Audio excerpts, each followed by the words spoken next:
Hello everyone, welcome to this channel. आज के इस वीडियो लेक्चर में हम डिस्कस करेंगे आपके सब्जेक्ट फ्लूइड मैकेनिक्स के बारे में। और फ्लूइड मैकेनिक्स में भी हम एक इम्पोर्टेंट टॉपिक के बारे में डिस्कस करेंगे जो है आपका हाइड्रोस्टैटिक फोर्स। इससे पहले के लेक्चर में हमने डिस्कस किया था मैनोमीटर्स के बारे में, प्रेशर एंड प्रेशर मेजरमेंट के बारे में डिस्कस किया था, प्रॉपर्टीज़ फ्लूइड की क्या होती हैं उन सब के बारे में डिस्कस किया था। तो आज हम स्टार्ट करते हैं आपका एक इम्पोर्टेंट टॉपिक जो है हाइड्रोस्टैटिक फोर्स। तो बात अगर हम करें हाइड्रोस्टैटिक फोर्स, तो सबसे पहले तो हाइड्रोस्टैटिक फोर्स क्या है और उसको हम कैसे एक्सप्लेन कर सकते हैं और उसको हम डिफाइन करने के लिए क्या क्या एग्जांपल्स ले सकते हैं। तो सबसे पहले ये नाम से ही आप देखते हैं हाइड्रोस्टैटिक फोर्स, मतलब जो स्टैटिक फ्लूइड के द्वारा लगाया गया जो फोर्स होता है उसे हम बोलते हैं हाइड्रोस्टैटिक फोर्स। मतलब the force exerted by static liquid और static fluid on any surface is known as hydrostatic force. तो उस हाइड्रोस्टैटिक फोर्स में जनरली हमें क्या क्या कैलकुलेट करना होता है, ये हाइड्रोस्टैटिक फोर्स है उसका अमाउंट कैसे कैलकुलेट करना होता है। तो सबसे पहले हम डेफिनेशन से पहले हम समझते हैं कि जो हाइड्रोस्टैटिक फोर्स है उसको हम कैसे एक्सप्लेन करें। तो हम सबसे पहले कंसीडर करते हैं कोई भी आपका एक स्टैटिक लिक्विड है। सपोज आपके पास कोई भी इस तरह से एक स्टैटिक लिक्विड है और इस स्टैटिक लिक्विड एक फ्री सरफेस है। इस स्टैटिक लिक्विड में ये फ्री सरफेस है। इस स्टैटिक लिक्विड में हमें कोई भी आपकी सरफेस कंसीडर करें। सपोज हम आगे भी डिस्कस करेंगे जो आपकी सरफेसेस हैं वो प्लेन सरफेस भी हो सकती है, वो आपकी कर्व्ड सरफेस भी हो सकती है। तो हम सपोज एक एग्जांपल लें, सपोज हम एक एग्जांपल लें इस सरफेस का। सपोज आपका ये रजिस्टर है, ये एक प्लेन सरफेस है। सपोज इस प्लेन सरफेस के ऊपर फ्लूइड के द्वारा एक्सर्ट किया गया जो फोर्स होता है उसे हम बोलते हैं हाइड्रोस्टैटिक फोर्स। कई बार इसे हम टोटल प्रेशर भी बोलते हैं। तो सपोज अब हम ओरिएंटेशन की अगर हम बात करें, जो ये आपकी प्लेन सरफेस है ये इंक्लाइंड भी हो सकती है इस तरह से, ये इंक्लाइंड भी हो सकती है आपकी इस तरह से, ये आपकी हॉरिजॉन्टल भी हो सकती है इस तरह से, और ये आपकी वर्टिकल भी हो सकती है इस तरह से। तो डिफरेंट केसेस के लिए जो हाइड्रोस्टैटिक फोर्स है उसको कैसे कैलकुलेट किया जाए उसके बारे में हम डिस्कस करते हैं। तो सपोज मैं कंसीडर करता हूँ, सपोज आपके पास कोई भी एक सरफेस है, इस तरह से कोई भी एक सरफेस है, मैंने कंसीडर किया इंक्लाइंड सरफेस है, जो कि आपकी जो फ्री सरफेस है इससे आपका जो एंगल है वो थीटा एंगल पे कंसीडर करते हैं। और इस फ्री सरफेस को मैंने माना ए बी। तो ये सामने से अगर आप देखोगे तो ऐसी सरफेस दिखेगी, इस तरह से आपकी सरफेस है, ये सरफेस है। और इस सरफेस के ऊपर अगर कोई भी आपका लिक्विड है और वो जो लिक्विड इसके ऊपर फोर्स एक्सर्ट करता है उसको हम बोलते हैं हाइड्रोस्टैटिक फोर्स। तो सपोज हम इसके एग्जांपल की बात करें, तो अब अगर हम यहाँ पे समझें इस फोर्स को कैसे कैलकुलेट किया जाए, तो सपोज अगर मैं इसका प्लान व्यू देखूँ, सपोज अगर मैं इसको ऊपर से देखूँ तो ये रजिस्टर जो आपकी प्लेन सरफेस है वो कुछ इस तरह से होगी, और ये आपका सेंटर ऑफ ग्रेविटी हो गया CG, ये आपका सेंटर ऑफ ग्रेविटी हो गया CG। तो मैं अगर कंसीडर करूं, सपोज मैं यहाँ से ये डिस्टेंस मान लूँ x1 और यहाँ से यहाँ तक ये डिस्टेंस मान लूँ x2, और अब मुझे कैलकुलेट करना है हाइड्रोस्टैटिक फोर्स। तो ये जो हाइड्रोस्टैटिक फोर्स होगा वो किसकी वजह से होगा, इस लिक्विड में जो भी प्रेशर है किसी भी पॉइंट पर उसकी वजह से होगा। प्रेशर को हम पहले भी डिफाइन किया हुआ है, it is the normal force exerted bye fluid per unit area. तो सपोज अगर मैं इस पॉइंट की बात करूं तो इस पॉइंट पे जो प्रेशर होगा और इस प्रेशर के कारण जो फोर्स होगा उसकी डायरेक्शन नॉर्मल होगी। लेकिन यहाँ पे और यहाँ पे अगर हम प्रेशर की बात करें, पहले हमने डिस्कस किया जो प्रेशर होता है it is rho into ji into h. जैसे जैसे आप डेप्थ में जाते जाओगे वैसे वैसे जो प्रेशर है उसकी वैल्यू आपकी इंक्रीज़ होती जाएगी। अगर मैं यहाँ पे प्रेशर मानूँ और यहाँ पे प्रेशर मानूँ तो ऑब्वियस ही बात है यहाँ प्रेशर आपका कम होगा, यहाँ प्रेशर आपका ज़्यादा होगा। तो यहाँ पे जो प्रेशर की वजह से फोर्स होगा वो नॉर्मल फोर्स सपोज जितना हुआ, जैसे जैसे हम नीचे आते जाते हैं, जैसे जैसे आप नीचे आते जाओगे ये जो फोर्स है उसकी वैल्यू आपकी बढ़ती जाएगी, लेकिन ये नहीं रहेगा नॉर्मल, क्योंकि जो प्रेशर या जो प्रेशर के कारण जो फोर्स होता है वो आपका नॉर्मल डायरेक्शन में कंसीडर होता है। तो ये आपका डिफरेंट पॉइंट पे जो फोर्स है उसकी वैल्यूज़ है। अगर हम इनके रिजल्टेंट की बात करें, अगर मैं इन सब के रिजल्टेंट की बात करूँ तो इस रिजल्टेंट जो फोर्स होगा वो आपका, अगर इसमें यहाँ मिनिमम फोर्स है, यहाँ मैक्सिमम फोर्स है, ये सेंटर ऑफ ग्रेविटी है, तो ये जो रिजल्टेंट फोर्स होगा वो कहीं यहाँ पे आएगा। यही आपका जो रिजल्टेंट फोर्स है यही आपका होता है F, जिसको हम बोलते हैं हाइड्रोस्टैटिक फोर्स। और इसमें दूसरी और इम्पोर्टेंट चीज़ ये होती है कि ये जो फोर्स एक्ट होता है किसी भी पॉइंट पर उसे क्या कहते हैं, तो ये जो फोर्स रिजल्टेंट आया ये जिस पॉइंट पर एक्ट होता है इसको हम बोलते हैं सेंटर ऑफ प्रेशर। तो पूरे चैप्टर में हमें ये डिस्कस करना है कि जो हाइड्रोस्टैटिक फोर्स है उसको कैसे कैलकुलेट किया जाए और जो सेंटर ऑफ प्रेशर है उसको कैसे कैलकुलेट किया जाए या उसको कैसे डिफाइन किया जाता है। जैसे जैसे ये ओरिएंटेशन चेंज होती जाएगी, हो सकता है आपकी जो फोर्स है उसकी वैल्यू भी चेंज होती जाएगी। तो सबसे पहले मैं बात करता हूँ, सबसे पहले हम डिफाइन करते हैं हाइड्रोस्टैटिक फोर्स को हम कैसे डिफाइन करें। तो अगर इसकी डेफिनेशन की बात करें, the force exerted by static liquid on any surface is known as hydrostatic force. तो ये तो बात हुई हाइड्रोस्टैटिक फोर्स को हम कैसे डिफाइन करें। The force exerted by static liquid और any surface is known as hydrostatic force. और दूसरा अगर इंपॉर्टेंट डेफिनेशन की बात करें वो है आपका सेंटर ऑफ प्रेशर। तो हम बात करें आपका सेंटर ऑफ प्रेशर, इसको आप कैसे डिफाइन कर सकते हो। इसको हम ऐसे डिफाइन कर सकते हैं, इसको आप ऐसे डिफाइन कर सकते हो, it is the point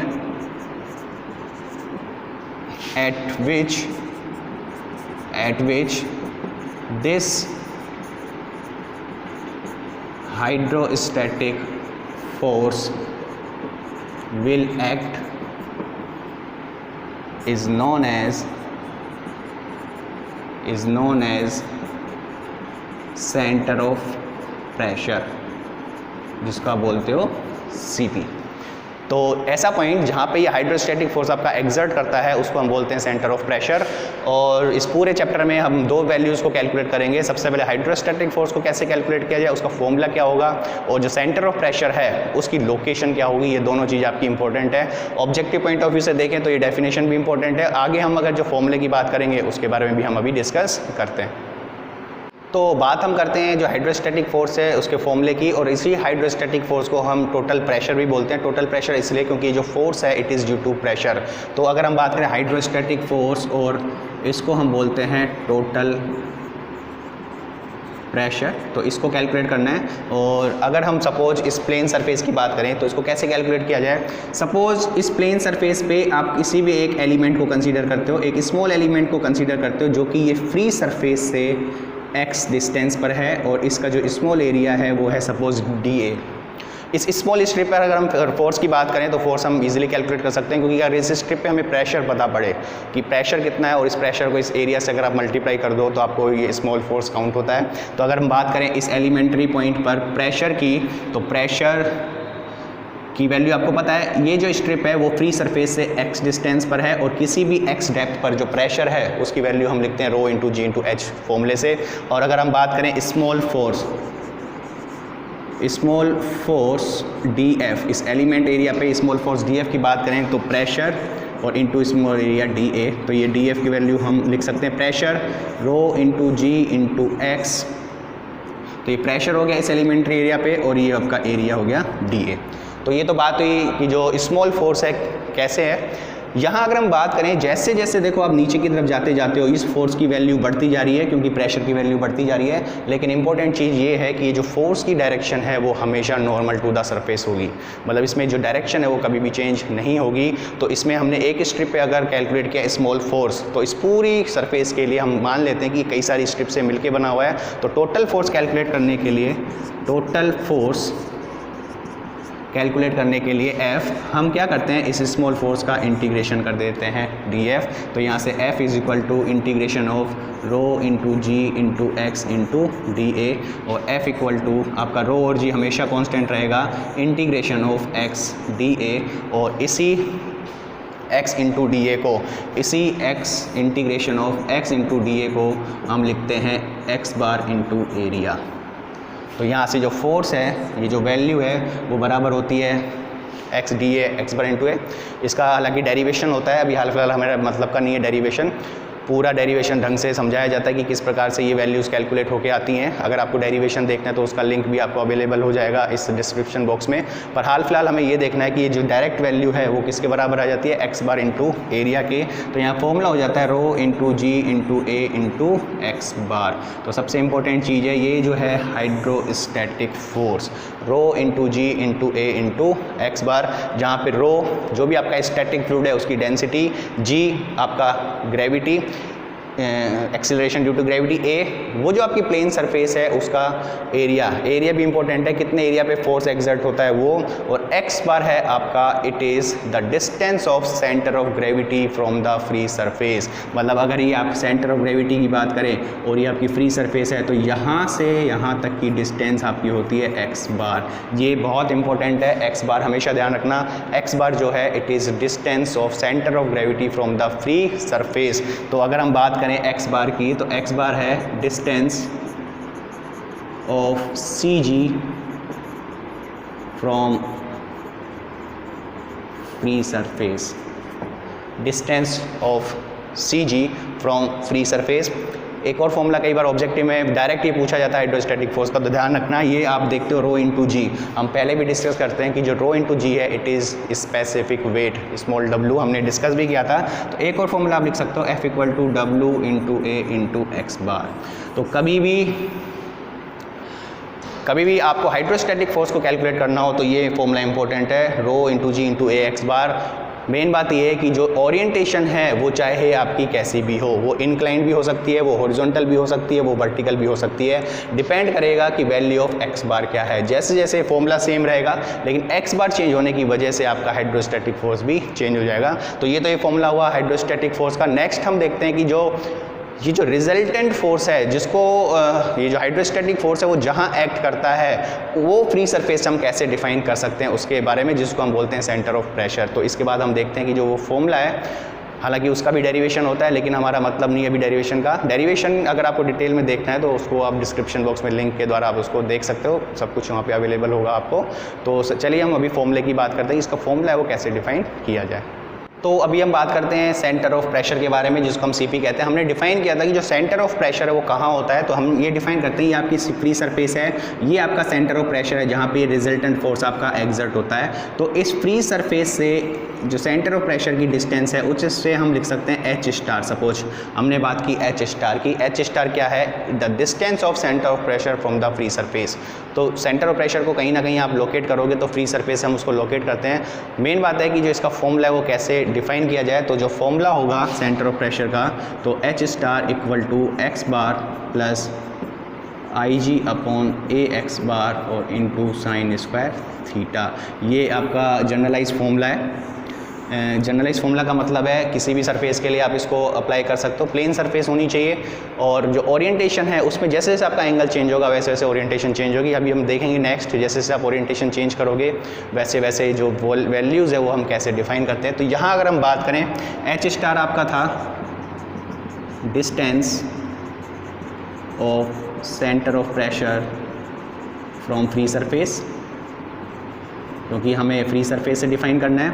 x बार हमने दिखा था distance of C G from free surface. I G आपका है moment of inertia about C G centroidal axis, area surface का एक्स बार वापस, और थीटा आपका होता है एंगल ऑफ इंक्लाइनेशन।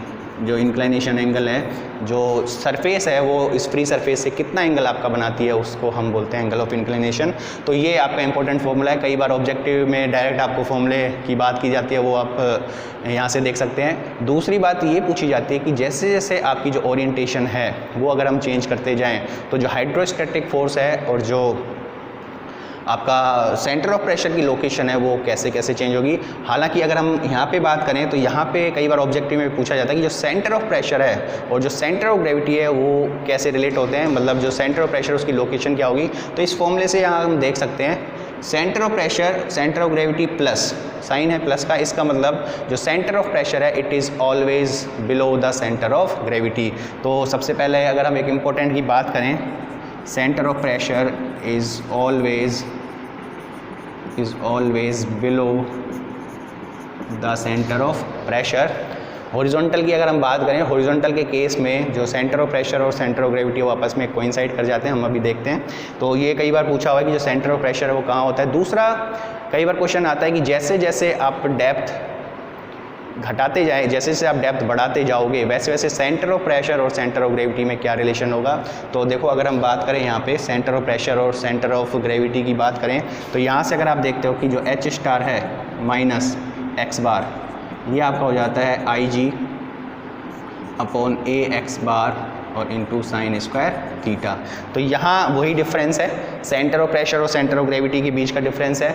इस डिफरेंस को हम देखते हैं, जैसे जैसे आप डेप्थ बढ़ाते जाते हो आई जी पे कोई फ़र्क नहीं पड़ेगा, थीटा सेम रहेगा इंक्लिनेशन एंगल, एरिया और सरफेस पे भी कोई फ़र्क नहीं पड़ेगा, लेकिन क्या होगा एक्स बार जो होगा वो आपका बढ़ता जाएगा, क्योंकि एक्स बार आपका फ्री सरफेस है। जैसे जैसे आप डेप्थ बढ़ाते जाओगे फ्री सरफेस और सेंटर ऑफ ग्रेविटी की डिस्टेंस भी बढ़ती जाएगी, तो अल्टीमेटली ये वैल्यू आपकी कम होती जाएगी। इसका मतलब जो डिफरेंस है वो क्या होता जाता है, कम होता जाता है। तो कई बार पूछा हुआ है जैसे जैसे आप डेप्थ बढ़ाते जाओगे तो जो सेंटर ऑफ प्रेशर है वो सेंटर ऑफ ग्रेविटी की तरफ शिफ्ट होता जाता है, कई बार पूछा हुआ है। तो आप हमेशा ध्यान रखना जैसे जैसे आप डेप्थ बढ़ाओगे वैसे वैसे सेंटर ऑफ ग्रेविटी और सेंटर ऑफ जो प्रेशर है वो बिल्कुल पास पास आते जाएंगे।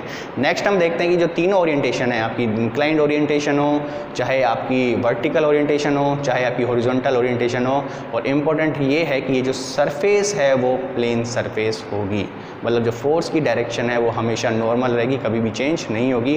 क्योंकि नेक्स्ट इसके बाद हम ये भी डिस्कस करेंगे कि जो कर्व्ड सरफेस है उसको हम हाइड्रोस्टैटिक फोर्स या सेंटर ऑफ प्रेशर कैसे कैलकुलेट करते हैं। तो हमने बात की थी जो आपकी प्लेन सरफेस है उसकी ओरिएंटेशन कुछ भी हो सकती है। तो यहाँ हम स्पेशल 3 केसों की बात करते हैं। जो आपका केस है, मतलब जो ओरिएंटेशन है वो इंक्लाइंड भी हो सकता है प्लेन सरफेस का, वो आपका वर्टिकल भी हो सकता है, वो आपका हॉरिजॉन्टल भी हो सकता है। तो देखते हैं हम कि हर स्थिति के लिए या हर ओरिएंटेशन के लिए जो वैल्यूज़ हैं हाइड्रोस्टैटिक फोर्स की और जो सेंटर ऑफ प्रेशर की वो क्या होंगी। तो अभी अपनी इंक्लाइंड के लिए हमने डिस्कस किया था कि जो F equal to rho into ji into A into x bar रहता है, और जो सेंटर ऑफ प्रेशर है वो आपका फॉर्मूला होता है x bar plus I G upon A X bar sign square theta. बात हम करें अगर वर्टिकल के केस में, तो हमने पहले भी डिस्कस किया था, सपोज़ ये आपकी अगर इंक्लाइंड सरफेस है, इस तरह से इंक्लाइंड सरफेस है, तो यहाँ पे हमने एंगल को डिफाइन किया था, लेकिन वर्टिकल होने से ये आपकी वर्टिकल हो जाती है और जो थीटा है वो आपका हो जाता है 90 डिग्री। तो जैसे ही आप थीटा इक्वल टू वहाँ पे 90 डिग्री रखो, थीटा इक्वल टू 90 डिग्री रखने से जो साइन 90 है वो इक्वल टू 1 होते ही ये वैल्यूज हटेगी, और H star equal to X bar plus I G upon A X bar. तो वर्टिकल के लिए आपका जो फॉर्मूला होगा वो ये होगा, हाइड्रोस्टैटिक फोर्स का सेम फॉर्मूला होगा। दूसरी अगर हम बात करें हॉरिजॉन्टल सरफेस की, तो हॉरिजॉन्टल के केस में जो F equal to rho into ji into A into x bar ही रहेगा, लेकिन जो वैल्यूज़ है सेंटर ऑफ प्रेशर की वो आपकी चेंज होगी, क्योंकि थीटा आपका चेंज हो जाएगा। इस केस में थीटा या तो 0 या 180 डिग्री हम कंसीडर करते हैं। तो जैसे आप थीटा इक्वल टू 0 डिग्री रखोगे जनरलाइज्ड केस के लिए, तो साइन 0 आपकी वैल्यू 0 हो जाती है, केवल वैल्यू बचती है एक्स बार। तो मतलब एच स्टार मतलब जो सेंटर ऑफ प्रेशर है और जो एक्स बार है वो आपस में कोइंसाइड कर जाते हैं। होना भी यही चाहिए, क्योंकि अगर आपकी इस तरह से हॉरिजॉन्टल सरफेस है सपोज, तो हॉरिजॉन्टल सरफेस के लिए जो प्रेशर है वो हर पॉइंट पे आपका बराबर रहेगा। तो प्रेशर बराबर होने से फोर्स भी बराबर रहेगा, और उनका जो रिजल्टेंट होगा वो सेंटर मतलब सी जी पे ही लगेगा। तो सेंटर ऑफ प्रेशर और सी जी आपस में कोइंसाइड कर जाते हैं। तो for the horizontal surface the centre of pressure and the centre of gravity will always coincide. तो ये काफ़ी इंपॉर्टेंट है। जैसे ही भी आपका क्वेश्चन आता है तो सबसे पहले हमें ये जानना होगा, हमें ये पता करना होगा कि जो आपकी ओरिएंटेशन है वो इंक्लाइंड है, वर्टिकल है या हॉरिजॉन्टल है। कई बार कन्फ्यूज़न होता है, हम समझ नहीं पाते कि ओरिएंटेशन कैसी है, तो हम उस हिसाब से फॉर्मूला लगा देते हैं, लेकिन सबसे पहले आपको जो ओरिएंटेशन है वो आपको पता करनी होती है। तो चलिए इसके बाद हम कुछ एग्जांपल्स लेते हैं कि जो आपकी जो सरफेसेज हैं, रेक्टेंगुलर सरफेस है, आपकी ट्रायंगुलर सरफेस है, आपकी सर्किल है, सेमी सर्किल है, उन सब के लिए सी जी, उन सब के लिए जो सेंटर ऑफ ग्रेविटी के अबाउट मोमेंट ऑफ इनर्शिया है, और उनके लिए जो आपका सेंटर ऑफ प्रेशर है वो कैसे हम कैलकुलेट करते हैं उसके बारे में, जो कि कई बार ऑब्जेक्टिव क्वेश्चंस में आपको डायरेक्ट फॉर्मूला बेस्ड क्वेश्चंस पूछते हैं। नेक्स्ट हम कुछ शेप्स की बात करते हैं। डिफरेंट शेप के लिए जो वैल्यूज़ हैं वो सी जी की वैल्यूज़, सेंटर ऑफ प्रेशर की वैल्यूज़ या आई जी मतलब मोमेंट ऑफ इनर्शिया की वैल्यूज़ कैसे होंगी, ये काफ़ी इंपॉर्टेंट है, कई बार आपको काम आएगी। लेकिन ध्यान रखें, हाल फिलहाल हम अभी डिस्कस करेंगे वर्टिकल केसेस के लिए। तो हम कुछ वर्टिकल केसेस के लिए कुछ सरफेस की बात करते हैं। तो सबसे पहले हम बात करते हैं रेक्टेंगल सरफेस की। एक हमने रेक्टेंगल सरफेस की बात की जिसकी विड्थ ये, जिसकी बी और इसकी जो हाइट है वो h है, सेंटर ऑफ ग्रेविटी हमने जी से डिफाइन किया, और अभी हम ये मानते हैं कि जो इसकी अपर सरफेस है वो फ्री सरफेस से कोइंसाइड करती है, तो उन केस के लिए वैल्यूज़ क्या होगी। तो सबसे पहले अगर हम सेंटर ऑफ ग्रेविटी की बात करें तो फ्री सरफेस से जो डिस्टेंस है वो x बार होगा, सेंटर ऑफ ग्रेविटी x बार वो हमें पता है इट इज़, ये हमेशा मिडिल में रहेगा, तो ये वैल्यू आपकी हो जाती है h/2। सेंटर ऑफ प्रेशर जो होगा हमेशा सेंटर ऑफ ग्रेविटी से नीचे, सपोज यहाँ पे सेंटर ऑफ प्रेशर होगा, वो वैल्यू आपकी इस केस में आती है 2h/3। कैसे आती है अभी हम देखेंगे। और दूसरी बात की जो मोमेंट ऑफ इनर्शिया है, इस सेंट्रोइडल एक्सिस से जो मोमेंट ऑफ इनर्शिया है वो हमें ये भी पता है रेक्टेंगल के लिए क्या होता है, तो it is 1/12 b into H का क्यूब। और बात करते हैं कि ये वैल्यू कैसा है, तो ये फॉर्मूले से हम देख सकते हैं, हमने डिस्कस किया था कि जो h स्टार है x बार प्लस IG/ax बार वर्टिकल केस के लिए, क्योंकि वहाँ पे थीटा 90 डिग्री होने से जो वैल्यूज़ है वो इसमें रिड्यूस हो जाती है। तो यहाँ अगर हम बात करें h स्टार की, तो x बार अभी हमने डिस्कस किया h/2, x बार h/2, IG हमें पता है it is 1/12 bh³ upon area b into H और x बार h/2। तो ये h स्टार की जो वैल्यू है इट इज़ h/2 प्लस यहाँ हम देखें इट इज़ b से b कैंसिल हो जाएगा, h से ये स्क्वायर 1h 6 h/6। तो इसको जब आप सॉल्व करते हो तो ये h स्टार आपका सॉल्व होके आता है it is 2h/3, it is 2h/3। तो यहाँ से तो हमने निकाला ही, कई बार आपको अगर याद रखना है तो इधर से भी हम इसको याद रख सकते हैं। इसकी ट्रिक भी है, हम वो भी डिस्कस करेंगे, लेकिन इसके साथ साथ हम ट्रायंगल की भी बात कर लेते हैं।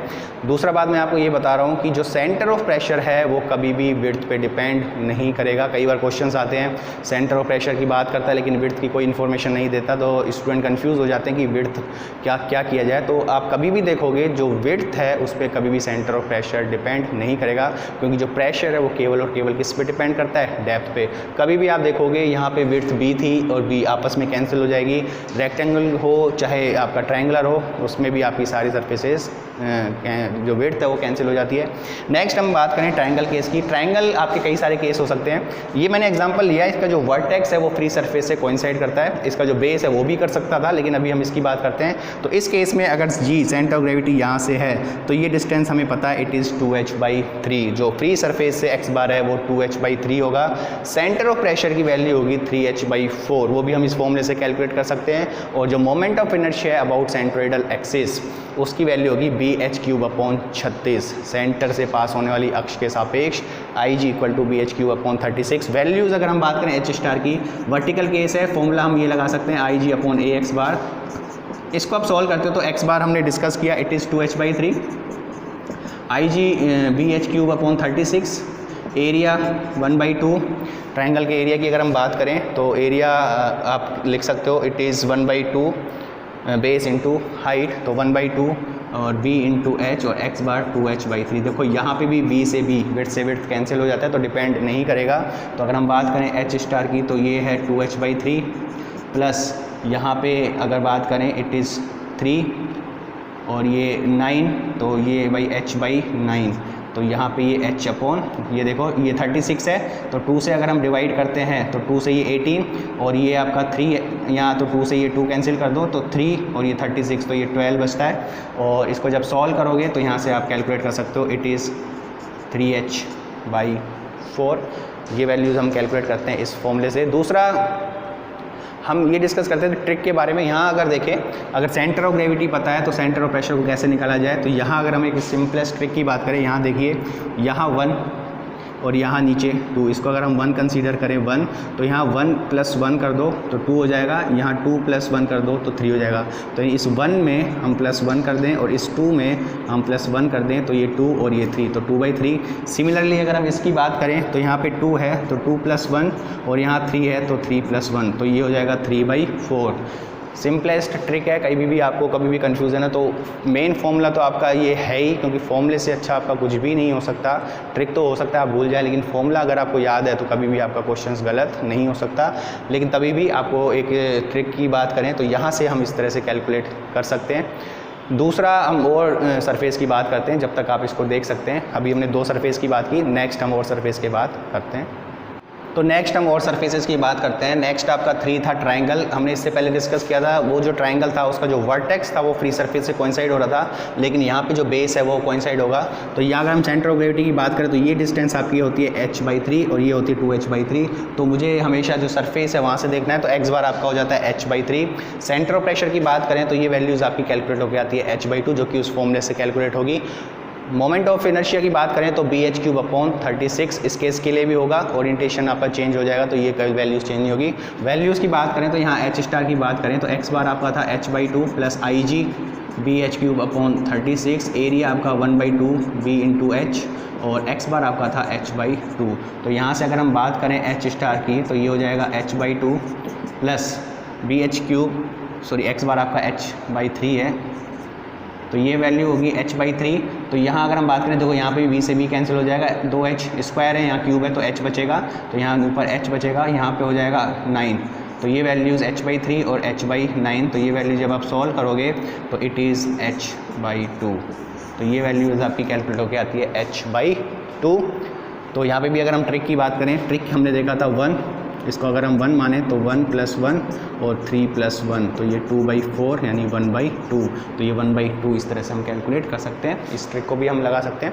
दूसरी बात करें सर्कुलर केस की, सर्कल की केस की बात करें तो सर्कल हमने एक माना जिसका डायमीटर आपका कैपिटल D है। तो सेंटर ऑफ ग्रेविटी हमेशा सेंटर में होने से ये जो x बार है वो D/2, x बार आपका D/2 हो जाता है, लेकिन जो सेंटर ऑफ प्रेशर है वो 5D/8 होता है। और जो IG है वो हम जानते हैं इट इज़ πD4/64। और वैल्यूज़ हम h स्टार की यहाँ से कैलकुलेट कर सकते हैं। x बार आपका था D/2 प्लस IG आपका π/64 d⁴, एरिया आपका π/4d² और x बार आपका D/2। तो ये h स्टार वैल्यू कैलकुलेट होकर आती है D/2 प्लस पाई से पाई कैंसिल हो जाता है आपका, और d³ है, d4 है तो ऊपर d बचेगा, यहाँ पे 4 है तो ये हो जाएगा 16। तो इसको जब आप कैलकुलेट करते हो तो इट इज़ 5D/8। तो हमेशा ध्यान रखना सर्किल के केस में अगर जो फ्री सरफेस से कोइंसाइड होती है उसकी अपर सरफेस, तो h सेंटर ऑफ प्रेशर हमेशा 5D/8 होगा। यहाँ पे भी हम ट्रिक क्या लगा सकते हैं, ट्रिक ये लगा सकते हैं कि ऊपर और नीचे में हम 3 से मल्टीप्लाई किया, यहाँ 3 तो यहाँ पे हो जाता है 6, और इसमें ऊपर मैंने +2 किया, यहाँ पे भी +2 किया, तो ये हो जाएगा 5 और ये हो जाएगा 8। इतना इंपॉर्टेंट नहीं है, शुरू के 3 तो काफ़ी मैच हो रहे थे, लेकिन यहाँ एक ट्रिक समझाने के लिए बताई गई है। पहले आप ऊपर नीचे 3 से मल्टीप्लाई करें तो 3/6, फिर इसमें 2 और 2 दोनों तरफ जोड़ दोगे तो 5D/8। बाकी वो फॉर्मूला आपका इंपॉर्टेंट है ही। नेक्स्ट कई बार बात की जाती है सेमी सर्कल के बारे में। तो ये कोई सेमी सर्कल है जिसका जो लाइन है वो फ्री सरफेस है, सपोज ये इस कंडीशन में है। तो इस कंडीशन में हम डिफाइन करते हैं सेंटर ऑफ ग्रेविटी जो होगा वो हमेशा फ्री सरफेस से 2D/3π पे रहेगा। तो x बार की वैल्यू यहाँ पे 2D/3π, यहाँ रेडियस की टर्म्स में लिखें तो इट इज़ 4R/3π। दूसरा सेंटर ऑफ प्रेशर की बात करें तो सेंटर ऑफ प्रेशर की वैल्यू आती है 3πD/32। डायरेक्ट ऑब्जेक्टिव में क्वेश्चन आता है कई बार, तो ये 3πD आप याद भी रख सकते हैं। कैसे निकलेगा वो भी हम देखते हैं जल्दी कि कैसे हम इसको कैलकुलेट करते हैं।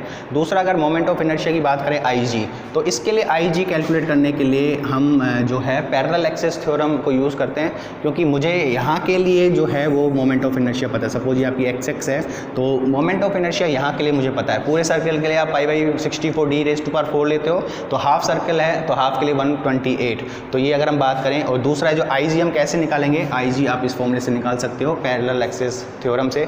पैरेलल एक्सिस थ्योरम क्या कहती है कि अगर हमें सेंटर ऑफ ग्रेविटी से मोमेंट ऑफ इनर्शिया पता है तो उसके पैरेलल किसी भी एक्सिस से हम निकाल सकते हैं। तो उल्टा अगर हम देखें, हम जो फॉर्मूला है वो इसके लिए लगाएंगे, जो IXX है वो किसके बराबर हो जाएगा। यहाँ देखो ये जो IXX है वो IG plus area into this distance का स्क्वायर, उसके बराबर। तो मुझे IG ज़रूरत है, तो IG के लिए आपका जो फॉर्मूला है IXX minus AX bar square, जहाँ पे IXX आपका क्या होगा π/128 d⁴। तो 3πD/32 कैसे आ सकता है, यहाँ देखिए अगर h स्टार की बात करें तो ये हो जाएगा x बार प्लस IG की जगह आप लिख सकते हो IXX माइनस AX बार का स्क्वायर अपॉन AX बार। तो यहाँ से जो h स्टार है वो हम लिख सकते हैं x बार प्लस, हम इसको अगर अलग अलग लिखें IXX अपॉन AX बार minus AX bar square upon AX बार। तो यहाँ से देखो एरिया से एरिया कैंसिल हो जाएगा, x बार स्क्वायर यहाँ x बार, यहाँ x बार ये माइनस, तो ये वैल्यू भी कैंसिल हो जाएगी। तो h स्टार वैल्यू IXX की बात करें तो it is π/128 d⁴ upon area. इस सेमी सर्किल की बात करें तो ये एरिया हो जाएगा हाफ π/4 डी स्क्वायर, और एक्स बार की अगर हम बात करें तो एक्स बार आपका है 2d अपॉन 3 पाई। तो इसको जब सॉल्व करोगे, यहाँ से जब हम इसको सॉल्व करते हैं तो ये देखिए इस पाई से ये पाई कैंसिल हो जाता है, यहाँ 1 3 पावर है, यहाँ 4 पावर है, तो ऊपर तो बचेगा d, और अगर हम इसको सॉल्व करें ये 3 है नीचे है तो ये 2 × 4 3 ऊपर चला जाएगा, और आपका एक पाई बचा हुआ है 3, ये वाला 3 ऊपर गया, आपका एक पाई बचा हुआ है 3 पाई डी, और अपॉन हो जाएगा आपका यहाँ देखिए इट इज़ 2 4 8, और 8 को हम इससे अगर डिवाइड करें तो इट इज़, ये आपका एक 2 यहाँ पे भी है, तो इस 2 से इस 2 को कैंसिल करें तो 4 से इनको इसकी डिवाइड करें तो इट इज़ 32। ये वैल्यूज़ आपकी, क्योंकि ये 2 यहाँ पे भी है, तो इससे आप ये वैल्यूज़ कैसे आई 3 पाई डी अपॉन 32 वो कैलकुलेट कर सकते हैं। हमने अभी बात की डिफरेंट शेप्स के लिए जो सेंटर ऑफ प्रेशर उसको हम कैसे कैलकुलेट कर सकते हैं वर्टिकल केसेस के लिए। तो इसकी प्रैक्टिस के लिए हम एक दो कुछ एग्जांपल्स की बात करते हैं। तो एक एग्जांपल्स की अगर हम बात करें तो कोई क्वेश्चन अगर हम करें, बात डिस्कस करें, a vertical rectangular plane surface is submerged in water such that its top and bottom surfaces are 1.5 meter and 6.0 meter respectively below the free surfaces. The position of center of pressure below the free surface will be at a distance of. बात की जा रही है, question में पहले ही decide कर दिया कि जो रेक्टेंगुलर वर्टिकल प्लेन सरफेस है जिसकी जो अपर सरफेस है, अपर है वो फ्री सरफेस है 1.5 पे है, और जो बॉटम है वो 6 मीटर पे है। सपोज अगर हम बात करें डायग्राम की अगर हम बात करें यहाँ पे, तो कोई भी एक फ्री सरफेस है इस तरह से, इसमें आपकी कोई भी वर्टिकल प्लेन सरफेस, इस तरह से वर्टिकल प्लेन सरफेस है, और ये क्या कहा गया, ये आपकी फ्री सरफेस है। इसकी जो अपर सरफेस है वो 1.5 मीटर डिस्टेंस पे है, और इसकी जो लोअर सरफेस है वो आपकी 6.0 मीटर पे है। तो इस केस में बात करता है कि जो सेंटर ऑफ प्रेशर है उसको हम कैसे कैलकुलेट किया जाए। तो सबसे पहले जहाँ पे भी सेंटर ऑफ प्रेशर की बात आती है तो सबसे पहले हम फॉर्मूले की बात करते हैं। फॉर्मूले की अगर हम बात करें तो वर्टिकल केस के लिए जो सेंटर ऑफ प्रेशर है, हमें ये पता है अगर ये इसका सेंटर ऑफ ग्रेविटी है और जो सेंटर ऑफ प्रेशर होगा वो इससे नीचे होगा, क्योंकि यहाँ पे रिजल्टेंट फोर्स काम करता है, और यही डिस्टेंस आपकी होती है एच स्टार, जिसको हम बोलते हैं सेंटर ऑफ प्रेशर। तो सेंटर ऑफ प्रेशर का फॉर्मूला होगा x bar plus I G upon A X bar, H star मतलब सेंटर ऑफ प्रेशर। एक्स बार हमने डिफाइन किया था, it is the distance of centre of gravity from the free surface. Centre of gravity ये है और ये आपकी free surface है, तो यहाँ से यहाँ तक की डिस्टेंस आपकी है एक्स बार। इसको कैसे कैलकुलेट किया जाए, तो इसको कैलकुलेट करने के लिए जो x बार है वो हम कैलकुलेट कैसे कर सकते हैं। सपोज सबसे पहले तो हम इस CG को यहाँ से देखेंगे, क्योंकि ये सेंटर में होगा, तो सबसे पहले ये डिस्टेंस कितनी है वो कैलकुलेट करने की ज़रूरत है। तो 6 टोटल यहाँ से यहाँ तक, ये 1.5, तो ये डिस्टेंस आपकी बची, इट इज़ 6 में से अगर हम 1.5 करते हैं तो 4.5, तो ये डिस्टेंस बची 4.5 मीटर। और अगर बात करें यहाँ से लेके यहाँ तक की सरफेस की, तो अगर ये 4.5 है तो ये आपकी हो जाएगी 4.5 डिवाइड बाई 2 विच इज़ 2.25। और एक्स बार की अगर हम बात करें तो यहाँ पे अगर हम बात करें एक्स बार की, एक्स बार को हम कैसे डिनोट कर सकते हैं, यहाँ से लेके यहाँ तक आपका 1.5 प्लस एक्स बार के लिए ये डिस्टेंस और जुड़ेगी तो इट इज़ 2.25। तो एक्स बार आपका हो जाएगा इट इज़ 3.75, इट इज़ ये 1.50 आप जोड़ोगे तो 3.75 मीटर। ये आपको क्लियर होना चाहिए, क्योंकि ये हमेशा इंपॉर्टेंट है। जो एक्स बार है वो हमेशा फ्री सरफेस से नापनी पड़ेगी। कई बार जल्दबाजी में हम क्या करते हैं, इसका सेंटर लिया जाता है, लेकिन ये सेंटर तब होगा जब ये और ये सरफेस आपस में कोइंसाइड करेगी। तो एक्स बार हमेशा आपकी फ्री सरफेस से डिफाइन होती है, इसीलिए 1.5 में आपका 2.25 ऐड हुआ 3.75। एच स्टार की बात करें, एक्स बार तो हो गया 3.75 प्लस आई जी। अगर ये बात करें रेक्टेंगुलर सरफेस की, तो हम इसकी विड्थ सपोज मानते हैं b, तो इसके लिए आई जी बराबर होता है 1/12 b इंटू एच। ये डिस्टेंस की बात करें तो इसका क्यूब, ये डिस्टेंस है h, तो 4.5 इसका क्या हो जाएगा क्यूब, डिवाइड बाई एरिया की बात करें तो b इंटू 4.5, और x बार की बात करें तो 3.75।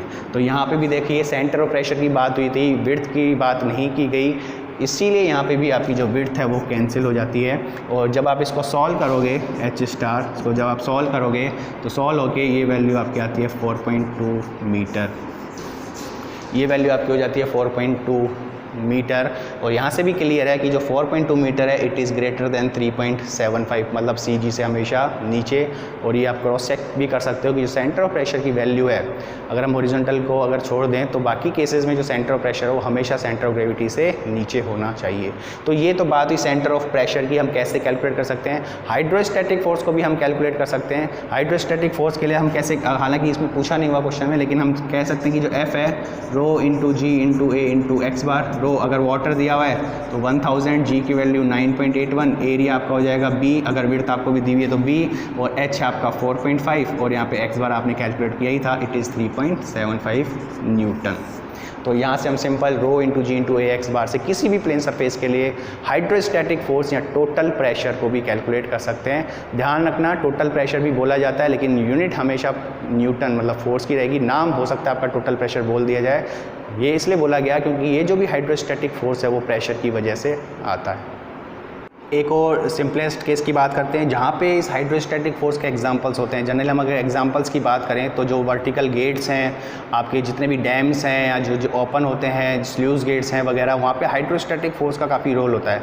क्योंकि जो हाइड्रोस्टैटिक फोर्स ही आपको डिफाइन करेगा कि कितना हम अपोजिट में फोर्स लगाए ताकि वो गेट आपका बंद हो या किस कंडीशन में गेट हम खुलें। तो वो सारी डिज़ाइनिंग जो होती है वो हाइड्रोस्टैटिक फोर्स के बेस पे की जाती है। तो एक क्वेश्चन अगर हम बात करें, ए वर्टिकल गेट, कोई वर्टिकल गेट है 6 metre into 6 metre holds water on one side with free surface at its top, find the moment about the bottom edge of the gate due to water force, take W is equal to specific weight of water. बात हम करें अगर कोई भी example की, suppose इस तरह से हम एग्जांपल की बात करते हैं। सपोज़ ये आपका कोई भी गेट है, इस तरह से कोई वर्टिकल गेट है, इस वर्टिकल गेट के एक तरफ आपका पानी स्टोर है और ये जो पानी है, जो वाटर है, इसके ऊपर जो फोर्स एक्सर्ट करेगा उसी को हम बोलेंगे हाइड्रोस्टैटिक फोर्स। तो बात की जा रही है कि इस हाइड्रोस्टैटिक फोर्स की वजह से इस गेट के जो बॉटम है, जो हो सकता है हिंज्ड हो, उस पर कितना मोमेंट, यहाँ बात केवल मोमेंट की जा रही है, कितना मोमेंट अप्लाई होगा उसकी बात की है। तो सपोज़ हम एग्जांपल की बात करें, सपोज क्वेश्चन की बात करें तो क्वेश्चन इस तरह से है, ये सपोज सामने से आपको कोई इस तरह से गेट दिखता है, इस तरह से कोई गेट है सामने से आपको ऐसे दिखे, और इस गेट के आपके एक तरफ फ्री सरफेस तक, इसकी फ्री सरफेस है और ये गेट है, इसका फ्री सरफेस तक वाटर स्टोर है, ये वाटर है, और इसकी जो डायमेंशंस हैं वो 6 मीटर आपको सामने से दिख रही है जो कि हाइट है, और इसकी जो विड्थ है जो बोर्ड के अंदर है वो भी कितनी है, 6 मीटर। तो एरिया की अगर हम बात करें 6 मीटर इंटू 6 मीटर है। तो इस वर्टिकल गेट पर ये पानी है, वाटर, ये वाटर इसके ऊपर कितना फोर्स एक्सर्ट करेगा उसकी बात की जाएगी। और बात की जाए कि मोमेंट की, कि इसकी जो बॉटम पे है वो मोमेंट कितना होगा। तो सपोज हम पहले बात करें इसके सेंटर ऑफ ग्रेविटी की, तो वो सेंटर ऑफ ग्रेविटी आपका नीचे रहेगा, और बात करें हम सेंटर ऑफ प्रेशर की तो वो उससे नीचे रहेगा, और जो रिजल्टेंट हाइड्रोस्टैटिक फोर्स है वो इस सेंटर ऑफ प्रेशर पे काम करेगा, F। तो इस F की वजह से ये F क्या करेगा, इसको घुमाने की कोशिश करेगा, जिससे यहाँ पे मोमेंट की वैल्यूज़ की बात की गई है। तो मोमेंट के लिए हम जनरली फोर्स अप्लाई करते हैं। जो मोमेंट होता है M, it is force into perpendicular distance. तो मतलब मुझे फोर्स चाहिए और मुझे ये डिस्टेंस की वैल्यू चाहिए। तो अगर हम दोनों चीज़ों को कैलकुलेट करते हैं तो हम इस पर मोमेंट कितना लगा वो कैलकुलेट कर सकते हैं। सबसे पहले अगर हम बात करें F, हाइड्रोस्टैटिक फोर्स के लिए, प्लेन सरफेस के लिए हमें पता है कि जो फॉर्मूला होता है it is rho into ji into A into x bar. तो rho into G specific weight आपको डायरेक्ट W दिया हुआ है। एरिया की बात करें तो इट इज़ 6 इंटू 6, और अगर हम बात करें एक्स बार की, तो एक्स बार क्या होता है, एक्स बार आपका जो फ्री सरफेस है वहाँ से लेके सेंटर ऑफ ग्रेविटी की डिस्टेंस। तो अगर ये टोटल 6 है तो एक्स बार आपका कितना हो जाता है, 3। तो ये हो जाएगा 3। और यहाँ अगर हम बात करें F की, तो F इक्वल टू, ये वैल्यू आपकी हो जाएगी, ये वैल्यू अगर हम कैलकुलेट करें तो ये वैल्यू हो जाएगी 108, ये हो जाएगी 108 W, और ये हो जाएगी न्यूटन। तो ये तो हुआ फोर्स। लेकिन बात हम करते हैं मोमेंट की। तो मोमेंट के लिए हमें ये डिस्टेंस पता होनी चाहिए। अब बात आती है कि ये डिस्टेंस हम कैसे कैलकुलेट करें। ये डिस्टेंस कैलकुलेट करने के लिए अगर हमने किसी प्रकार से ये डिस्टेंस कैलकुलेट कर दी तो हम इसको कैलकुलेट कर सकते हैं। ये डिस्टेंस हम इजीली कैलकुलेट कर सकते हैं क्योंकि ये जो है सेंटर ऑफ प्रेशर, ये आपका है H स्टार, क्योंकि फ्री सरफेस से हम ये कैलकुलेट कर सकते हैं कि जो सेंटर ऑफ प्रेशर की जो डिस्टेंस है फ्री सरफेस के लिए वो कितनी होती है। हमने अभी भी डिस्कस किया था, आप फॉर्मूले से भी इसको कैलकुलेट कर सकते हो। ये अगर सपोज वर्टिकल केस है, ये आपका CG है और ये आपका सेंटर ऑफ प्रेशर है, और ये अगर आपका है H स्टार, ये अगर आपकी वैल्यू है H, तो ये सेंटर ऑफ प्रेशर के लिए हमने देखा था जो H स्टार है वो आपका कैलकुलेट हो गया था 2H/3, वो आपका कैलकुलेट हो क्या आया था 2H/3। इसको हम फॉर्मूले से भी निकाल सकते हैं, फॉर्मूले से भी आप निकाल सकते हो H star equal to x bar प्लस IG/A x बार, यहाँ से भी निकाल सकते हो। तो H स्टार आपका यहाँ से कैलकुलेट हो जाएगा 2H/3, हमने डिस्कस किया था, इसलिए अभी यहाँ पे डिस्कस करने की ज़रूरत नहीं है। और हमेशा आप ध्यान रख लो रेक्टेंगल के लिए जो x बार होगा वो फ्री सरफेस से, सॉरी जो H star centre of pressure होगा 2H/3। तो अगर ये डिस्टेंस 2H/3 है तो ये डिस्टेंस आपकी हो जाएगी H/3। तो ये डिस्टेंस की बात करें तो ये डिस्टेंस हो जाएगी H मतलब ये टोटल हाइट यहाँ पे 6 है, तो ये हो जाएगा 6/3। और मुझे इस D की ज़रूरत है, तो यहाँ से मोमेंट की बात करें तो F into distance D, F आपका 108 इंटू W, और यहाँ से यहाँ तक की डिस्टेंस की बात करें तो ये हो जाएगा 6/3, और इसको आप सब सॉल्व करोगे ये 2 और ये हो जाएगा 216 W। ये आपका हो जाएगा moment about the bottom edge of this gate. Hydrostatic force की हम बात कर रहे थे, हमने अभी डिस्कस किया जो हाइड्रोस्टैटिक फोर्स है प्लेन सरफेस पे हम कैसे कैलकुलेट करते हैं, लेकिन जो प्लेन सरफेस के साथ साथ एक और सरफेस की भी बात की जाती है जिसको हम बोलते हैं कर्व्ड सरफेस। तो कर्व्ड सरफेस के केस में हाइड्रोस्टैटिक फोर्स को हम कैसे कैलकुलेट किया जाए उसके बारे में हम देखते हैं। तो नेक्स्ट अगर हम बात करें hydrostatic force on curved surface, hydrostatic force on curved surface, ये भी कई बार ऑब्जेक्टिव में क्वेश्चंस पूछे जाते हैं। तो सबसे पहले हम समझते हैं कि जो कर्व्ड सरफेस है उस पे जो फोर्सेज हैं वो कैसे कैलकुलेट किया जाए। तो सपोज़ हम एक एग्जांपल लेते हैं, कोई भी आपकी फ्री सरफेस है, स्टैटिक लिक्विड है। हमने ये बात किया था कि जो हाइड्रोस्टैटिक फोर्स है वो स्टैटिक लिक्विड के द्वारा किसी सरफेस पे कितना लगाया जाता है। तो इससे पहले के केस में हमने डिस्कस किया था एक प्लेन सरफेस, अब हम डिस्कस करेंगे एक कर्व्ड सरफेस। कर्व्ड सरफेस आपके कई सारे एग्जाम्पल्स हो सकते हैं। आपका जो सर्कुलर टैंक है वो भी आपका एक कर्व्ड सरफेस का एग्जाम्पल हो सकता है, किसी भी कर्व्ड पेरीफेरी है वो भी आपका एग्जांपल्स हो सकता है, कई सारे डैम्स अगर कर्व्ड शेप में बने हुए हैं तो वो भी आपका एग्जांपल्स हो सकता है, क्योंकि वहाँ पे भी जो लिक्विड है उसके ऊपर फोर्स एक्सर्ट करेगा। तो सपोज़ एग्जाम्पल के लिए हम बात करते हैं एक कर्व्ड सरफेस की। इस तरह से कर्व्ड सरफेस है, ये कर्व्ड सरफेस आपकी डेफिनेट शेप में भी हो सकती है। इस कर्व्ड सरफेस की बात करें, ये आपकी कोई कर्व्ड सरफेस है, इसको मैंने माना यहाँ से यहाँ तक, और ये हो सकता है सर्कल का 1/4 हो, सर्कल का हाफ हो, वो आपको बताएगा कि ये कैसी शेप है। तो ए से भी हम बात करते हैं किसी भी कर्व्ड सरफेस की बात करें अगर कर्व्ड सरफेस के बारे में, तो कर्व्ड सरफेस ये आपकी प्लेन सरफेस थी ऐसे, कर्व्ड सरफेस आपकी आपने इसको राउंड किया ऐसे, सपोज सामने से अगर इसको देखें हम ऐसे, तो ये जो सरफेस है राउंड है या किसी भी ओरिएंटेशन में इस तरह से हम देखें इसको, ये कर्व्ड सरफेस है ऐसे। अब इसके ऊपर जो भी पानी है या जो भी लिक्विड है वो कितना फोर्स एक्सर्ट करेगा, इस तरह से हम देखें, ये आपकी कर्व्ड सरफेस, तो इसमें आपका जो लिक्विड है वो कितना फोर्स एक्सर्ट करेगा उसके बारे में बात की जाती है।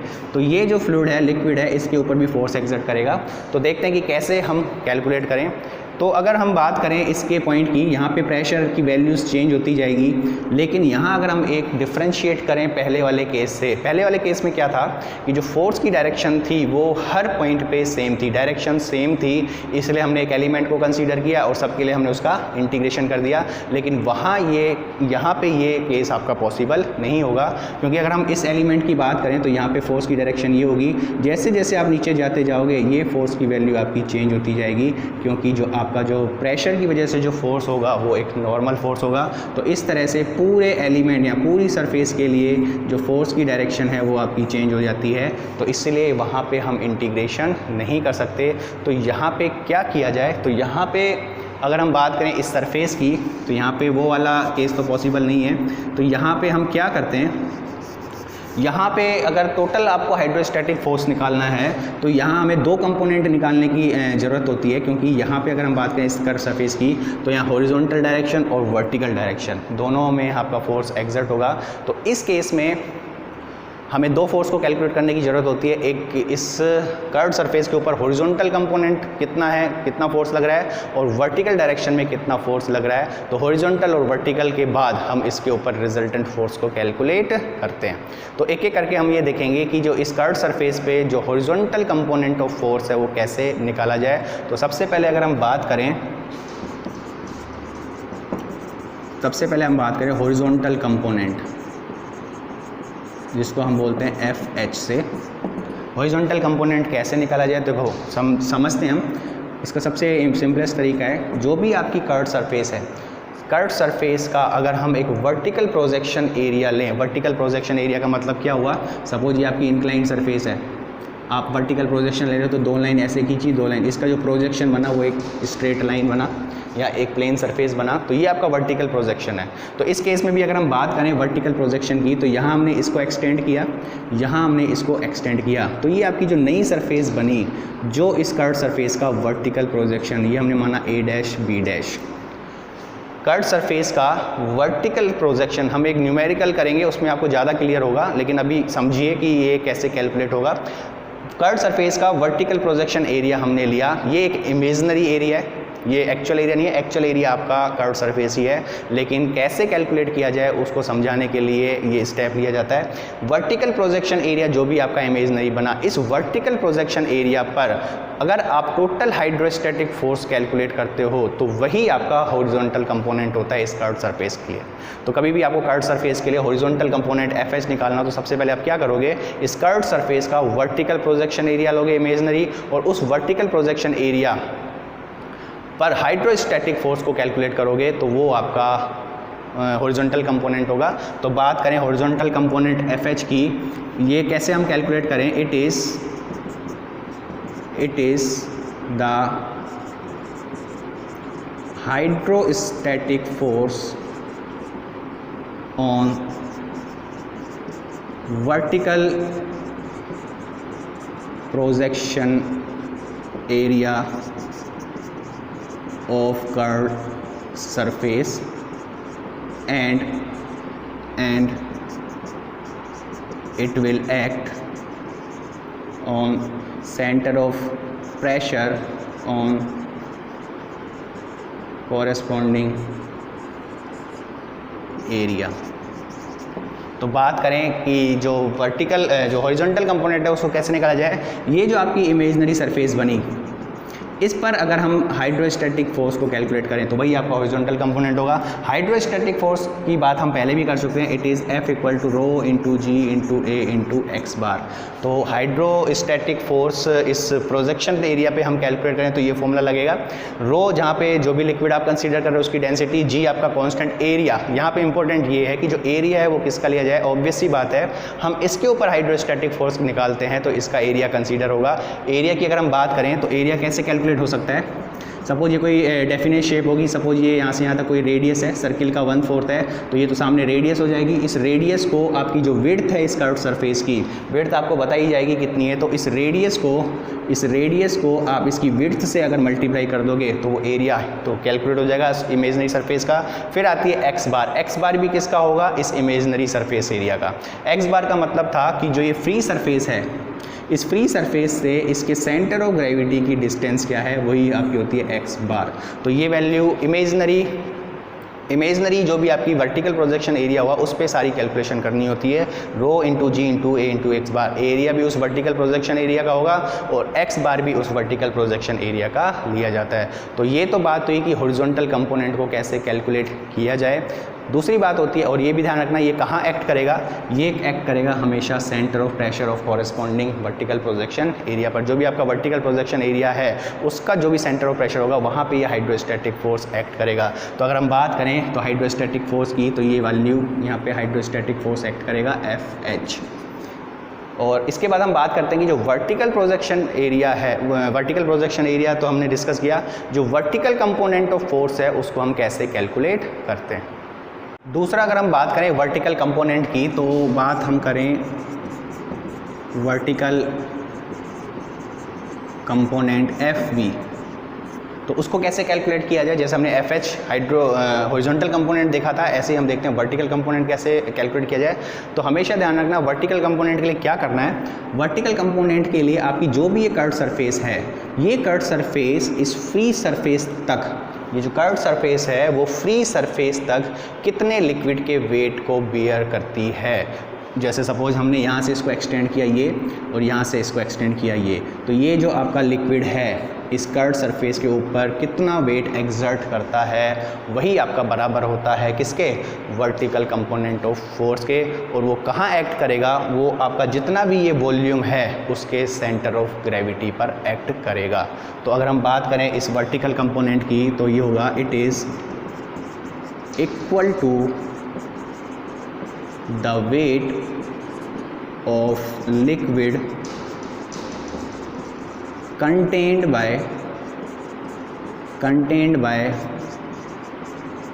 curved surface up to free surface of liquid, up to free surface of liquid, and this will act on Cg of corresponding weight, Cg of corresponding weight। तो इम्पोर्टेंट बात ये है कि ये जो कर्व्ड सरफेस है ये अपने ऊपर फ्री सरफेस तक कितने वेट को बियर करती है, सहन करती है, उसके बराबर होगा। और ये जो एक्ट करेगा वो इसका जो भी सेंटर ऑफ ग्रेविटी होगा, सपोज यहाँ पे Cg है, वो यहाँ से एक्ट करेगा। तो ये FH हमने यहाँ देखा था, FE यहाँ देखा था, और इनका जो रिजल्टेंट होगा वो आपका होगा FR। और वो कैसे कैलकुलेट कर सकते हैं, it is under root of FH square plus FE square, under root of FH square plus FE square. और ये जो एंगल है ये थीटा है, ये जो tan थीटा होगा it is equal to FV upon FH। ये रिजल्टेंट हॉरिजॉन्टल के साथ कितना एंगल बनाता है वो भी आप कैलकुलेट कर सकते हो, और ये जो वैल्यू है वो भी कैलकुलेट कर सकते हो, क्योंकि हमारे पास FH भी पता है, हमारे पास FV भी पता है। बात आती है FV की, जो कि किसके बराबर होगा, वेट का पहले भी मैंने आपको फॉर्मूला बताया था। वेट का फॉर्मूला रो इंटू जी इंटू बी, हमेशा आप याद कर लीजिए, रो इंटू जी इंटू वॉल्यूम। ये अब जो वॉल्यूम है यहाँ पे ये इंपॉर्टेंट हो जाता है। वॉल्यूम किसका निकालना है, इस हैश एरिया जो मैंने बनाया है इसका वॉल्यूम निकालना है। तो वॉल्यूम निकालने के लिए आपको कैसे वॉल्यूम निकाल सकते हैं यहाँ देखने की ज़रूरत है। तो सबसे पहले तो ये सामने से जो भी आपका ये हैश वाला एरिया दिखता है, हैचेस वाला एरिया दिखता है, वो पता करना है। उसके लिए आप डिफरेंट इसको ब्रेक करके भी निकाल सकते हैं। एक फिगर आपका ये हो गया, दूसरा ये हो गया, इन एरिया को जोड़ दिया तो टोटल एरिया आया। इस टोटल एरिया को अब वॉल्यूम निकालने के लिए क्या करते हो, कितनी विड्थ में ये कर्व्ड सरफेस है उससे मल्टीप्लाई करने के बाद ही आपको यहाँ पे क्या मिलता है, वॉल्यूम। तो वॉल्यूम निकालने के लिए सबसे पहले आपको जो सामने एरिया दिखता है वो कैलकुलेट करो, और उस एरिया को आप इसकी जो विड्थ है उसके साथ मल्टीप्लाई करो, तो वहाँ आपको वॉल्यूम मिलता है। और इस वॉल्यूम को हमेशा रो इंटू जी से मल्टीप्लाई करोगे तो वेट होगा, और यही वेट आपका किसके बराबर होगा, vertical component of force on curved surface, and this will act on the centre of gravity of the corresponding area या कोरेस्पॉन्डिंग वॉल्यूम या कोरेस्पॉन्डिंग वेट। तो ये तो बात तो ये कैसे कैलकुलेट किया जाए, क्वेश्चंस में हम इसको और क्लियरली देखते हैं कि किस प्रकार से हम इसको सॉल्व कर सकते हैं और आपको अच्छे से समझ में आए।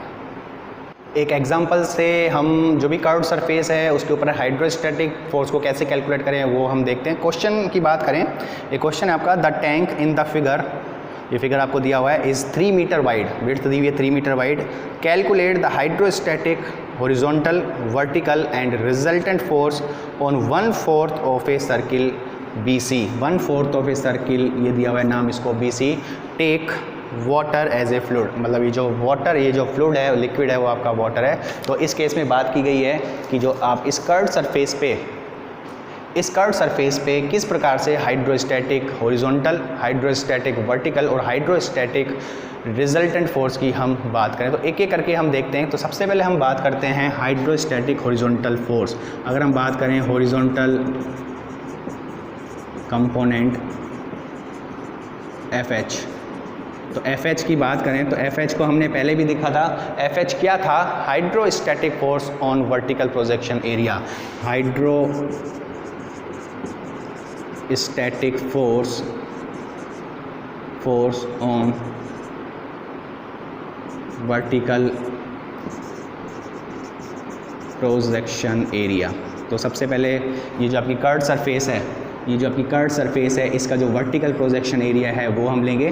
तो हमने यहाँ से इसको एक्सटेंड किया, यहाँ से इसको एक्सटेंड किया, ये जो आपका प्रोजेक्शन बना ये आपका वर्टिकल प्रोजेक्शन एरिया है, इसको हमने लिखा बी डैश सी डैश। तो इस हॉरिजॉन्टल, इस कर्व्ड सरफेस के ऊपर हॉरिजॉन्टल फोर्स निकालने के लिए हमें हाइड्रोस्टैटिक फोर्स निकालना होता है वर्टिकल प्रोजेक्शन एरिया पर। तो यहाँ से अगर हम बात करें एफ की, तो एफ के लिए फॉर्मूला लगेगा रो into ji into A into x bar. यहाँ देखिए रो डेंसिटी, फ्लूइड की डेंसिटी, मतलब यहाँ पे दिया है वाटर, तो 1000, जी की value 9.81, area of vertical projection area. अब देखो एरिया कैसे कैलकुलेट करें। एरिया के लिए सामने से आपको दिखती है ये डिस्टेंस किसके बराबर हो सकती है, ये डिस्टेंस, ये कर्व्ड सरफेस का आपने वर्टिकल प्रोजेक्शन लिया तो ये डिस्टेंस और ये डिस्टेंस बराबर होगी, तो इसका मतलब ये एक रेडियस है और रेडियस आपको दी हुई है 5, तो ये वैल्यू है 5 मीटर। लेकिन मुझे एरिया चाहिए, एरिया के लिए इसको आप किससे मल्टीप्लाई करोगे, विड्थ से, जो कि कितनी दी हुई है 3 मीटर। तो यहाँ पे एरिया के लिए 5 इंटू 3, ये तो हो गया एरिया। एक्स बार की बात करें, इस वर्टिकल प्रोजेक्शन एरिया का सेंटर ऑफ ग्रेविटी यहाँ होगा और एक्स बार हमेशा नापा जाता है फ्री सरफेस से, कभी भी इसका हाफ नहीं ले लेना, गलतियाँ हो जाती है। जनरली स्टूडेंट यहाँ इसको हाफ करके 2.5 करके लिख देते हैं, लेकिन जो एक्स बार है वो हमेशा काउंट होता है आपका कहाँ से, फ्री सरफेस से। तो एक्स बार की बात करें तो ये एक्स बार कितना हो जाएगा, देखो ये है 4 मीटर प्लस और ये वैल्यू 2.5 मीटर, तो ये हो जाएगा 6.5 मीटर के बराबर। तो यहाँ जब आप इसको सॉल्व करते हो FH, तो ये वैल्यू कैलकुलेट होके आती है, इट इज़ 956.4 किलो न्यूटन। तो ये आपका हॉरिजॉन्टल कंपोनेंट हो गया। आप ये भी निकाल सकते हो कि ये जो हॉरिजॉन्टल कंपोनेंट है वो कहाँ एक्ट करेगा, तो ये सेंटर ऑफ प्रेशर पे एक्ट करता है, और इसके लिए आप फॉर्मूला निकाल सकते हो, हम H star equal to X bar plus IG upon A X bar यहाँ से निकाल सकते हैं।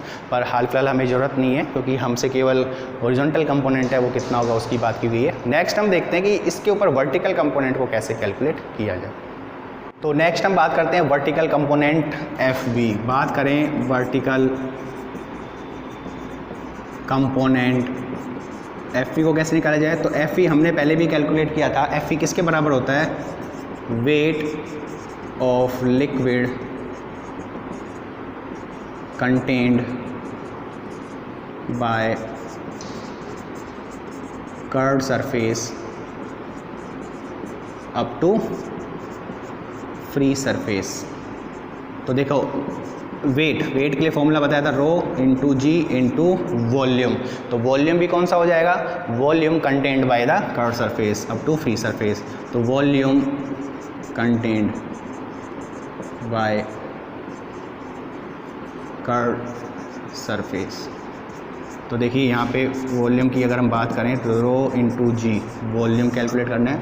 यहाँ देखिए ये कर्व्ड सरफेस है, कर्व्ड सरफेस को आपको क्या करना है, एक्सटेंड करना है यहाँ से यहाँ तक और यहाँ से यहाँ तक। और ये जो आपका पोर्शन बना, ये जो भी वॉल्यूम है, क्योंकि रो इंटू जी कॉन्स्टेंट रहेगा और उसको वॉल्यूम से मल्टीप्लाई करते आपको वेट भी मिल जाएगा। तो अल्टीमेटली हमें क्या कैलकुलेट करना है, वॉल्यूम। तो वॉल्यूम कैलकुलेट करने के लिए देखो क्या होगा, ये कोई डिफाइंड शेप नहीं है, लेकिन इसको आप दो तरीक़ों से कर सकते हो। एक शेप आपकी ये हो गई ये, और दूसरी शेप आपकी हो गई ये। तो एक तो ये रेक्टेंगल है, एक आपका रेक्टेंगल है, और जो दूसरी शेप बनती है वो आपकी एक सर्किल है, जो कि एक शेप है जो कि सर्किल का कौन सा है, 1/4। तो हम बात करें वॉल्यूम की, तो वॉल्यूम के लिए सबसे पहले हम इसके वॉल्यूम, दोनों वॉल्यूम को हमें जोड़ना है। इसके वॉल्यूम की बात करें तो इसका एरिया, तो ये डिस्टेंस 4 है और ये डिस्टेंस आपकी 5, ये डिस्टेंस आपकी कितनी है, 5।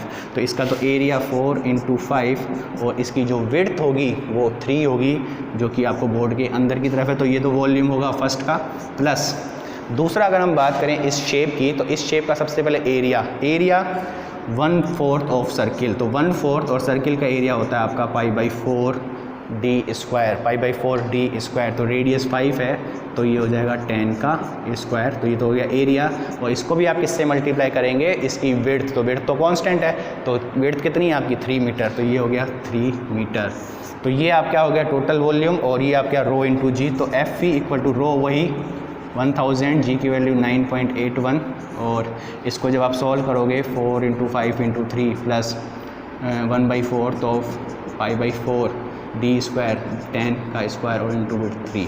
तो इस पूरी वैल्यूज़ को जब आप सॉल्व करोगे तो ये वैल्यू आपकी लगभग आएगी 155.5 किलो न्यूटन। ये वैल्यू आपकी कैलकुलेट होकर आती है 1155, एक बार चेक कर लेते हैं, सॉरी 166.4, ये वैल्यू आ जाती है 166.4 किलो न्यूटन, 166.4 किलो न्यूटन।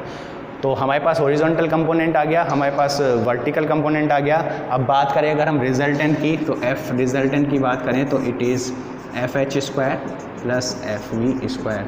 तो एफ आर की बात करें तो इट इज़ एफ एच हमने कैलकुलेट किया था 956.4 किलो न्यूटन स्क्वायर और 166.4 इसका स्क्वायर, और इसको जब आप सॉल्व करोगे तो एफ आर कैलकुलेट होके आता है, देखते हैं वैल्यूज़ क्या आती है, 1508 मतलब 1508.4 किलो न्यूटन। तो ये तो आपका हो गया रिजल्टेंट फोर्स कितना हो गया। एंगल भी अगर आप कैलकुलेट करना चाहते हो तो एंगल की बात करें तो एंगल के लिए भी हम फॉर्मूला लगा सकते हैं, it is tan theta is equal to F B upon F H. तो एफ ई आपका था 1166.4 और एफ एच था 956.4 किलो न्यूटन। तो यहाँ से हम जो एंगल है वो भी कैलकुलेट कर सकते हैं।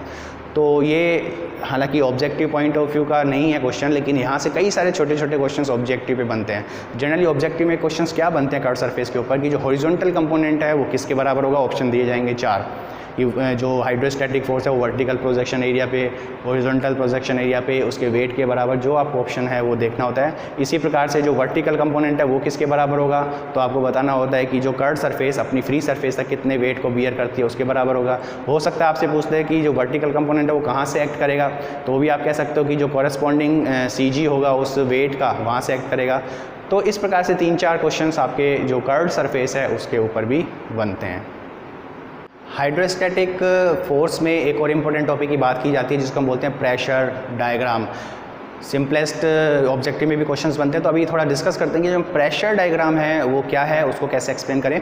तो सपोज़ हम बात करते हैं सबसे पहले प्रेशर डायग्राम, मतलब इससे हम क्या क्या यूज़ कर सकते हैं प्रेशर डायग्राम। तो उसको हम समझे प्रेशर डायग्राम क्या है। सपोज़ आपके पास कोई इस तरह से कंटेनर है और इस कंटेनर में कोई भी आपका लिक्विड है वो फिल्ड है कम्प्लीटली, और इसकी जो डेप्थ है वो है h। तो हम प्रेशर डायग्राम सबसे पहले देखते हैं कि जो हम सबसे पहले हम ये कैलकुलेट करें कि इस वॉल पर को टोटल कितना हाइड्रोस्टैटिक फोर्स लगा, वो हम कैलकुलेट कर सकते हैं क्योंकि एक प्लेन सरफेस कंसीडर होगी। तो प्लेन सरफेस के लिए जो हाइड्रोस्टैटिक फोर्स होगा, अगर इसकी विड्थ अगर हम माने b, तो जो हाइड्रोस्टैटिक फोर्स होगा,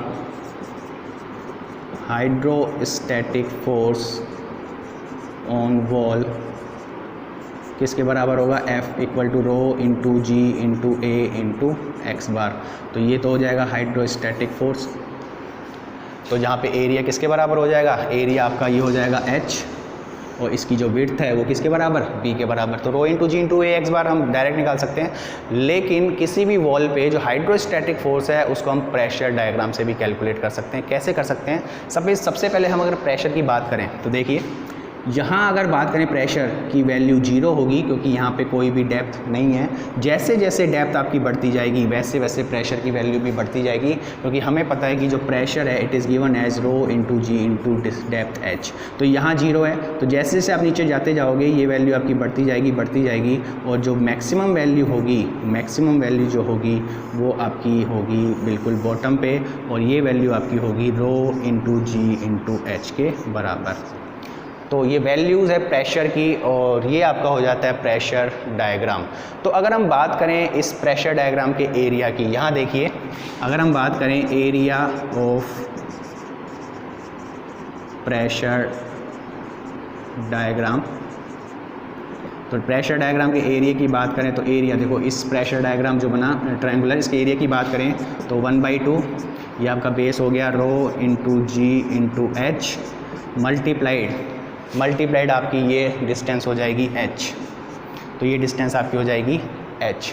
तो ये तो बात हुई area of pressure diagram. Important चीज़ क्या है यहाँ पे, हाइड्रोस्टैटिक फोर्स को हम प्रेशर डायग्राम से कैसे कैलकुलेट कर सकते हैं। देखिए प्रेशर डायग्राम से जो एरिया आपका प्रेशर, इसका एरिया ऑफ प्रेशर डायग्राम मिला, उस एरिया को अगर आप विड्थ से मल्टीप्लाई कर देते हैं तो वो आपकी जो वैल्यूज़ होती है वो हाइड्रोस्टैटिक फोर्स के बराबर होती है।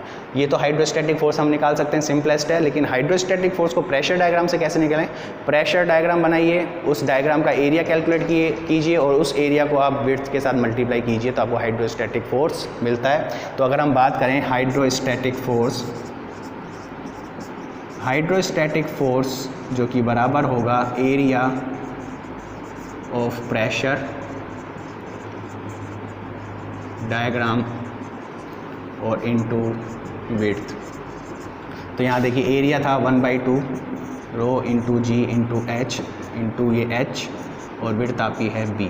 तो यहाँ अगर हम देखें रो इंटू जी, इस 2 को मैं एच के नीचे ले जाऊँ h/2 और ये h इंटू बी जो कि बराबर होता है, देखिए रो इंटू जी, ये वैल्यू h इंटू बी, ये वैल्यू h इंटू बी किसके बराबर होगी? एरिया के। और ये h/2, ये h/2 किसके बराबर होगा? यही h/2 आपका किसके बराबर होगा? x बार के।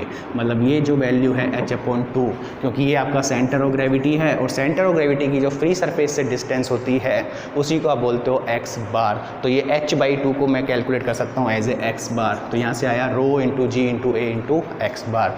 तो यदि आप एरिया ऑफ प्रेशर डायग्राम को उसकी विड्थ जो भी आपका कंटेनर है, जो भी आपकी सरफेस है, उससे मल्टीप्लाई कर देते हो तो जो हाइड्रोस्टैटिक फोर्स आपको कैलकुलेट होकर आता है। तो यहाँ पे कंक्लूजन क्या निकला? If the area of pressure diagram is multiplied by the width this will give the values of hydrostatic force.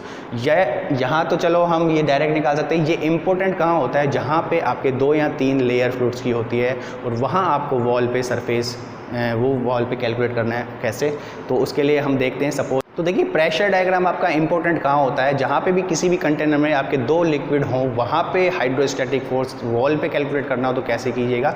Suppose ये मैं एक एग्जांपल लेता हूँ, एक कंटेनर है, उस पर 2 लिक्विड हैं आपके, एक मरकरी और वाटर। हम ये देखना चाहते हैं कि इस वॉल के ऊपर कितना हाइड्रोस्टैटिक फोर्स कैलकुलेट होकर आता है। तो यहाँ हम रो into ji into A into x bar formula apply नहीं कर सकते, क्योंकि यहाँ जो फ्लूइड हैं वो चेंज होते हैं।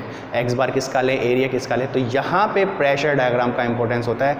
देखिए तो सबसे पहले क्या होगा? सबसे पहले हम यहाँ से लेके इसका प्रेशर डायग्राम बनाएंगे। तो जैसे जैसे वाटर की डेप्थ आप बढ़ती जाएगी तो ये वैल्यू बढ़ती जाएगी। ये प्रेशर डायग्राम हो गया। इसी प्रकार से मरकरी के लिए ये वेरिएशन ज़्यादा होगा क्योंकि मरकरी की डेंसिटी ज़्यादा है। तो मरकरी के लिए आप प्रेशर डायग्राम बनाओगे तो हो सकता है ये वैल्यू आपकी इस तरह से हो और ये वैल्यूज़ आप निकाल सकते हो, ये वैल्यूज़ आप निकाल सकते हो, ये हाइट आपको पता होगी। तो यहाँ से ये जो भी आपका प्रेशर डायग्राम बना, ये जो भी आपका प्रेशर डायग्राम बना, उस प्रेशर डायग्राम को इस विड्थ, क्योंकि विड्थ कांस्टेंट रहेगी, विड्थ वाटर के लिए भी सेम रहेगी, विड्थ मरकरी के लिए भी सेम रहेगी। तो एरिया के बाद अगर इसका आप इसको विड्थ के साथ मल्टीप्लाई कर देते हो तो ये जो टोटल वैल्यूज़ आएगी वो हाइड्रोस्टैटिक फोर्स की आएगी इस सरफेस के ऊपर। तो जैसे जैसे ये फ्लूइड्स चेंज होते जाएंगे आपके 2, 3, उसी प्रकार से प्रेशर डायग्राम बना के हम उसको अगर उसकी विड्थ के साथ मल्टीप्लाई करें तो इस वॉल पर कितना हाइड्रोस्टैटिक फोर्स कैलकुलेट होता है वो हम कैलकुलेट कर सकते हैं। एक ही फ्लूइड की अगर हम बात करते हैं तो rho into ji into A into x बार जो हम डिस्कस कर चुके हैं वहाँ से इजीली कैलकुलेट कर सकते थे। लेकिन यहाँ पे आपकी जो हर फ्लूइड के लिए प्रेशर डायग्राम बनेगा वो अलग अलग बनेगा और इस प्रेशर डायग्राम को आप मल्टीप्लाई करोगे विड्थ से तो वो आपको हाइड्रोस्टैटिक फोर्स देगा इस टोटल वॉल के ऊपर।